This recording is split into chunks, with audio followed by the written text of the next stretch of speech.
তো hello guys, আসসালামু আলাইকুম। সবাই কেমন আছেন? আশা করি সবাই অনেক ভালো আছেন। তো আমাদের এখানে সৌন্দর্য একটা জায়গা হয়েছে, অনেক সৌন্দর্য জায়গা। তো অনেক দিন ধরে আমি আর আমার আঙ্কেল ভাবতেছি আমরা যাব যাব যাব, কিন্তু সময় হয় না। বৃষ্টি, জানেন তো বাংলাদেশের সব জায়গায় বৃষ্টি হয়েছে। তারপরে এই দুই একদিন বৃষ্টি হয় না, তো আমি আর আমার কাকা অবশেষে চলে আসলাম এখানে। তো আমরা রিক্সায় করে চলে আসলাম এখন আমাদের বাজারে। আমরা বাজার থেকে একটা চিনজি নিয়েছি। চিনজি নেওয়ার পরে আমরা এখন 30 টাকা ভাড়া দিয়ে হাজিরাট যাচ্ছি। হাজিরাট যাওয়ার পরে আমরা এখন যে জায়গাটা আছে মাতাব্বরহাট, ওইখানে যাব। তো আসলে এই জায়গাটা এতটাই সুন্দর, নতুন করে হয়েছে। বাংলাদেশের ভিতরে যে এত সুন্দর জায়গা আছে, মানে কল্পনার বাহিরে। তো এখন আমরা মাতব্বরহাটের দিকে যাচ্ছি। হাজিরাট থেকে 10 টাকার ভাড়া মাতব্বরহাট। আমরা এখন মাতব্বরহাট থেকে যাচ্ছি। তো আপনারা সৌন্দর্য উপভোগ করতে থাকেন। মার্শাল্লাহ, এটা দেখতে অনেকটাই সুন্দর। আপনারা পাগল হয়ে যাবেন জায়গাটা দেখলে। এখানে আছে, এখানের পরিবেশটা এতটাই সুন্দর, আপনি মুগ্ধ হয়ে যাবেন। আসলে আমরা সেন্ট মার্টিন, কক্সবাজার সব জায়গায় গেছি, মার্শাল্লাহ খুবই সুন্দর জায়গা। কিন্তু এখানে যে এত সুন্দর জায়গা লুকিয়ে আছে, আমরা কখনো কল্পনা করিনি। তো আমরা এখন রিক্সাওয়ালাকে বলতেছি, ভাই আমরা দুইটা রাস্তা আছে। আপনার রিক্সাওয়ালা বলতেছে, ভাই আপনারা কি এদিক দিয়ে যাবেন না ওই দিক দিয়ে যাবেন? তো আমরা বলতে, তুমি যে দিক দিয়ে সুবিধা হয় ওই দিক দিয়ে নাও।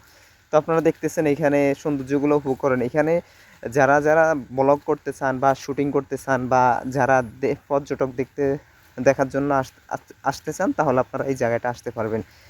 তা আপনারা এখানে আরেকটা ছোট একটা বাজার আছে মাতাব্বরহাট। আপনারা এখানে ইলিশ মাছ পাবেন, সব কিছু পাবেন। আপনারা এখানে কম দামের রেস্টুরেন্টের খাবার খেতে পারবেন, যারা দূর দূরান্ত থেকে আসবেন। তো এখানের লোকেশনটা আমি বলে দিচ্ছি। এটা হচ্ছে লক্ষ্মীপুর জেলার ভিতরে এটা পড়েছে। যারা লক্ষ্মীপুরে থাকেন বা যারা নোয়াখালী থেকে আসতে চান, যারা ঢাকা থেকে অনেকের বাসা আছে, ঢাকা থেকে নোয়াখালীতে বাসা বা লক্ষ্মীপুরের বাসা, তারা চাইলে আসতে পারেন। তো আমি তাদেরকে লোকেশনটা দিয়ে দিচ্ছি। এটার লোকেশনটা হচ্ছে, আপনারা লক্ষ্মীপুরে নামবেন। লক্ষ্মীপুর থেকে বাস অথবা চেঞ্জি করে আপনারা সরাসরি হাজিরাট চলে আসবেন। ভাড়া নিবে আপনাদের থেকে 40 টাকা বা 50 টাকা, এটা নিবে হাজিরাট পর্যন্ত।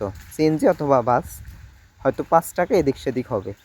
তো আসার পর আপনারা ওইখানে আসার পরে মানে আপনাদেরকে হাজিরাট নামানোর পর আপনারা ওইখানে চলে আসবেন। আসার পরে বলবেন, ভাই আমরা মাতাব্বরহাট যাব। তো একটা রিক্সা উঠবেন। রিক্সা উঠলে রিক্সাওয়ালা মামাকে বললে আপনাদেরকে ওইখান থেকে 10 টাকার ভাড়া দিয়ে আপনাদেরকে মাতাব্বরহাট নিয়ে আসবে। তো দেখেন এখানে সৌন্দর্যটা দেখেন। বলতে বলতে সৌন্দর্যটা আপনারা উপভোগ করতে থাকেন। মার্শাল্লাহ, এটা এতটাই সুন্দর জায়গা, সব কিছু পাবে। তারপর এখান থেকে আপনারা চাইলে আবার আমাদের এই এই নদীটায়, এই মেঘনা নদীটাতে মাঝখানে আবার একটা চর আছে, খুবই সুন্দর। এখান থেকে আপনাদেরকে জনপ্রতি 50 টাকা করে নেবে।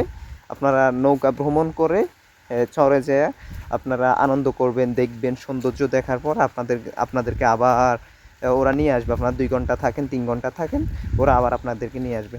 তো এটা এতটাই সুন্দর জায়গা, মাশাআল্লাহ, আল্লাহর সৃষ্টি যে এত সুন্দর, মানে অমায়িক। তো আসলে সবাই একটু হেল্প করবেন, সাহায্য করবেন।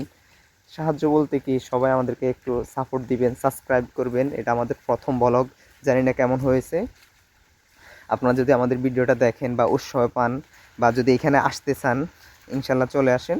খুবই সুন্দর জায়গা, মার্শাল্লাহ, খুবই সুন্দর জায়গা। যারা এই জায়গাটা আসার পরে ঘুরতে সমস্যা, তারা আমাদেরকে নক করতে পারবেন। ইনশাল্লাহ তাদেরকে নিয়ে আমরা ঘুরতে যাব, সমস্যা নেই। আপনারা আমাদের মেহমান মানুষ, আসতে পারেন।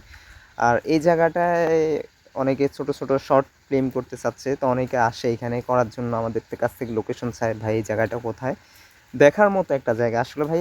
মোবাইলে তো সব কিছু, মানে ভিডিওতে তো সব কিছু বোঝানো যায় না। মানে এটা খুবই সুন্দর, মানে অমায়িক। মাশাআল্লাহ, আল্লাহর সৌন্দর্য এতটাই সুন্দর। তো আপনারা চলে আসেন, এখানে সব কিছু পাবেন। আপনারা খাওয়ার দাওয়ার সব কিছু পেয়ে যাবেন। তারপর আপনারা যদি চান এখান থেকে আপনারা মাছ নেওয়ার জন্য, তাও মাছও নিতে পারবেন, সমস্যা নাই। আমাদের এখানে ইলিশ মাছ, এটা লক্ষ্মীপুর জেলার ভিতরে। তো লক্ষ্মীপুর জেলাতে সবাই বলে নারকেল সুপারি থাকে না, এক একটা জেলার এক একটা জিনিস বিখ্যাত। যেমন এই জেলাতে নারকেল সুপারি, ইলিশ মাছ এগুলো বিখ্যাত। এই যে চাঁদপুর, লক্ষ্মীপুর এগুলো পাশাপাশি। তো সবাই আমাদেরকে সাবস্ক্রাইবার করবেন, ভিডিওটা দেখবেন। আশা করি ভালো লাগলে যারা